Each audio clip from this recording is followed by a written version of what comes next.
నంద్యాల జిల్లా చాగలమరి మండలం చిన్నవంగలలో మట్టి మిద్దె కూలి ఒక కుటుంబానికి చెందిన 4 మృతి చెందారు. ఈ విషయం తెలుసుకున్న స్థానిక ఎమ్మెల్యే భూమా అఖిలప్రియ బాధిత కుటుంబాన్ని పరామర్శించారు. కుటుంబంలో అందరినీ కోల్పోయిన ప్రసన్న అనే బాలిక అండగా ఉంటామని హామీ ఇచ్చారు.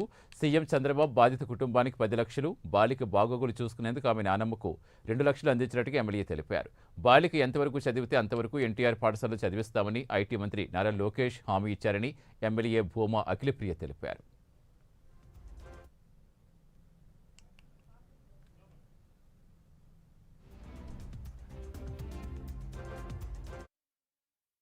చిన్నవంగలి గ్రామంలో జరిగిన సంఘటన రాష్ట్రంలో ఈ వార్త విన్న వాళ్ళు ప్రతి ఒక్కరు కూడా అయ్యో పాపం, ఇప్పుడు పాప పరిస్థితి ఏంటి అని చెప్పి అందరూ కూడా బాధపడడం జరిగింది. చాలా దురదృష్టమైన సంఘటన.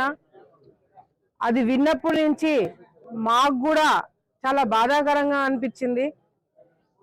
మరి కుటుంబంలో అందరూ కూడా 2 కూతుర్లు, మరి గురుశేఖర్ రెడ్డి అనే వ్యక్తి, ఆయన భార్య దస్తగిరమ్మ, 2 కూతుర్లు.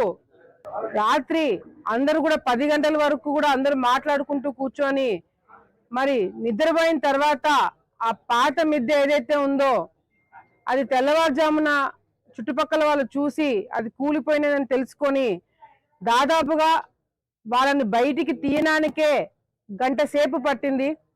మరి ఇందాకే నాకు స్థానికంగా ఉన్న వాళ్ళందరూ కూడా చెప్పడం జరిగింది.